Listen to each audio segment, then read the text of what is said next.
Manajemen proyek berasal dari dua kata dasar, manajemen dan proyek. Secara umum, manajemen dapat diartikan sebagai sebuah seni dalam ilmu dan pengorganisasian yang terdiri dari menyusun rencana, membangun organisasi dan pengoperasiannya, hingga pengendalian dan pengawasan. Manajemen adalah sebuah proses perencanaan, organisasi, koordinasi, dan kontrol pada sumber daya agar tujuan tercapai secara efektif dan efisien. Sedangkan proyek itu kegiatan sekali lewat yang dibatasi oleh schedule, cost, dan scope atau triple constraint. Manajemen proyek dapat diartikan sebagai penggunaan pengetahuan, keterampilan, alat, dan teknik khusus untuk memberikan sesuatu yang bernilai kepada suatu pihak manajemen.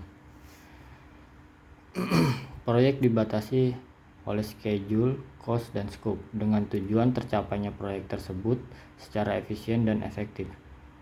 Kemampuan manajemen proyek penting untuk dikuasai, bukan tanpa alasan kuat.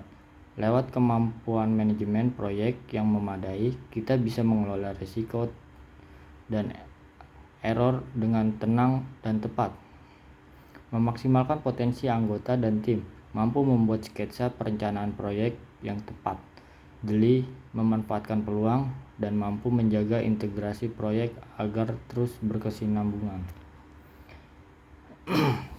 8 fungsi utama manajemen proyek. Yang pertama itu scoping. Scope.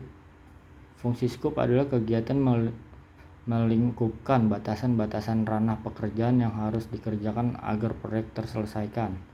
Yang kedua itu planning, yaitu kegiatan mengidentifikasi tujuan proyek yang akan diinginkan, mengurangi peluang munculnya resiko, mengantisipasi pekerjaan agar selesai tepat waktu, hingga akhirnya dapat menghasilkan produk atau layanan yang dapat kita sepakati bersama.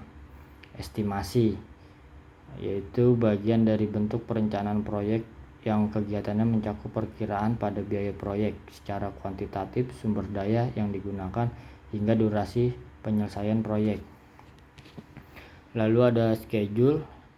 Schedule itu kegiatan menyusun daftar kegiatan yang mencakup waktu mulai dan selesai tiap pekerjaan, durasi penyelesaian yang ideal, dan penanggung jawab untuk setiap pekerjaan.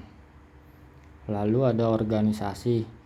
Kegiatan mengonfirmasi atau memastikan seluruh anggota tim apakah sudah paham betul terkait peran dan tanggung jawabnya masing-masing.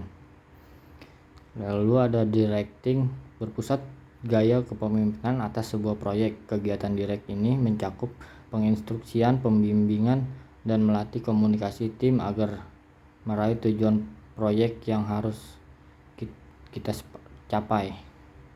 Controlling adalah kegiatan pengendalian sebuah pekerjaan yang berlangsung dalam proyek agar berjalan sesuai rencana atau tidak menyimpang.